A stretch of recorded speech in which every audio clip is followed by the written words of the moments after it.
اعوذ باللہ من الشیطان الرجیم بسم اللہ الرحمن الرحیم۔ پیارے بچوں السلام علیکم، امید ہے بیٹا آپ خیریت سے ہوں گے۔ بیٹا آج جو کلاس ہم لے کے آئے ہیں جماعت 5ویں ہے، مضمون اردو ہے، موضوع ہے شام۔ اس کو کنٹینیو کرنے جا رہے ہیں آج، پھر دوبارہ ہم اس کے کچھ سوالات ہیں، پہلے ہم ریویژن کریں گے، اس کے بعد بورڈ کی طرف جائیں گے۔ کل ہم نے یہ پڑھا بھی ہے، دوبارہ اس کو ریویژن کرنے جا رہے ہیں۔ بسیرا کرنا، تاریکی، دیے، چرخ بریں، بے روغن، شام۔ سورج ڈوبا، ہوا اندھیرا، چڑیاں لینے لگی بسیرا، دن کا غائب ہوا اجالا، تاریکی نے پردہ ڈالا، جلنے لگے دیے گھر گھر میں، گرجا مسجد اور مندر میں، جلنے لگے دیے گھر گھر میں، گرجا مسجد اور مندر میں، چرخ بریں پہ چمکے تارے، بے روغن ہیں روشن سارے، جنگل سے گھر آئے گوالے، ریوڑ اپنا اپنا سنبھالے، جا پہنچے مزدور گھروں میں، خوش خوش ہیں بیوی بچوں میں، دن میں کب آرام کیا ہے، خون پسینہ ایک کیا ہے، نیند میں غافل ہو گئے بچے، سو گئے لوری سنتے سنتے۔ جوالا پرساد بھرک کا ہے یہ۔ تو تھوڑا ہم اس کو کہتے ہیں کہ سورج ڈوبا ہوا اندھیرا، یعنی سورج ڈوب گیا اور اندھیرا چھا گیا، چڑیاں لینے لگی بسیرا، یعنی کہ چڑیاں جو ہیں وہ اپنے اپنے گھونسلوں میں، اپنے اپنے گھروں میں واپس چلی گئیں، گھونسلے جو ہیں ان کی۔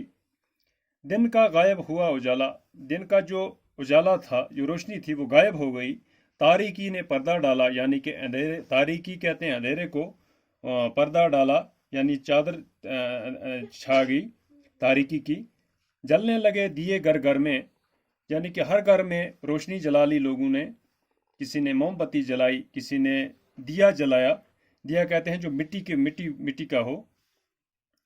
گرجا مسجد اور مندر میں، گرجا میں بھی، مسجد میں اور مندروں میں بھی جگہ جگہ پر روشنی جلنے لگی۔ چرخ بری پر چمکے تارے، آسمان پر تارے چمکنے لگے، بے روغن ہیں روشن سارے، ان کو کوئی روغن نہیں کیا ہے، کچھ بھی نہیں، نہ تیل ہے کچھ ہے، اسی طرح وہ چمک رہے ہیں، اللہ تعالیٰ کا کرشمہ ہے۔ جنگل سے گھر آئے گوالے، جو گائے وغیرہ پالنے والے ہیں وہ جنگل سے واپس آئے گھر، ریوڑ اپنا اپنا سنبھالے، ریوڑ کہتے ہیں مویشیوں کو، اپنے اپنے مویشیوں کو لے کر گھر پہنچے، جا پہنچے مزدور گھروں میں، مزدور جو دن میں کام کرتے تھے، کام کرنے والے وہ بھی گھروں میں پہنچ گئے، خوش خوش ہیں بیوی بچوں میں، یعنی اپنی بیوی بچوں میں خوش خوش ہیں۔ دن میں کب آرام کیا ہے، خون پسینہ ایک کیا ہے، یعنی کہ دن میں کب آرام کیا، خون پسینہ ایک کر کے کام کاج کیا۔ نیند میں غافل ہو گئے بچے، سو گئے لوری سنتے سنتے۔ نیند میں غافل ہو گئے بچے، یعنی کہ بچے بھی سو گئے۔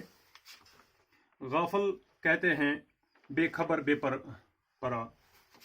خبر، بے پرواہ۔ اب بیٹا یہ سوالات ہیں۔ سوال پہلا ہے، شاعر نے نظم میں شام کی کیا پہچان بتائی ہے؟ جواب ہے، سورج ڈوبنے پر اندھیرا ہو گیا اور چڑیاں گھونسلوں میں جانے لگی، شاعر نے یہ پہچان بتائی ہے شام کی۔ نمبر 2 ہے، نظم میں مزدوروں کے بارے میں کیا کہا گیا ہے؟ جواب ہے، مزدور گھر پہنچ کر بیوی بچوں سے مل کر خوش ہوئے۔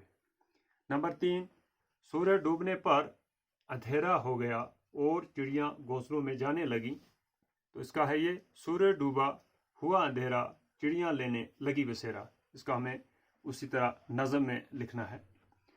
نمبر 2 ہے، گھروں اور آباد گاؤں میں دیے جلنے لگے، اس کا بھی نظم میں جو لکھا ہے وہ لکھنا ہے، جلنے لگے دیے گھر گھر میں، گرجا مسجد اور مندر میں۔ نمبر 3 سوال، مزدور گھر پہنچ کر بیوی بچوں سے مل کر خوش ہوئے، جواب ہے، جا پہنچے مزدور گھروں میں، خوش خوش ہیں بیوی بچوں میں۔ تو بیٹا پھر دوبارہ اس کا ریویژن کر لیتے ہیں۔ شاعر نے نظم میں شام کی کیا پہچان بتائی ہے؟ سورج ڈوبنے پر اندھیرا ہو گیا اور چڑیاں گھونسلے میں جانے لگی۔ نظم میں مزدوروں کے بارے میں کیا کہا گیا ہے؟ مزدور گھر پہنچ کر بیوی بچوں سے مل کر خوش ہوئے۔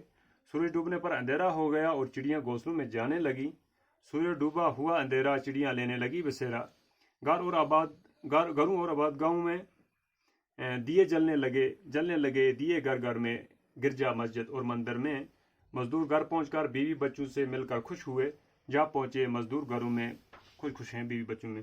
تو بیٹا آج یہ اتنا ہی، کل اس سے آگے دیکھیں گے. باقی خدا حافظ.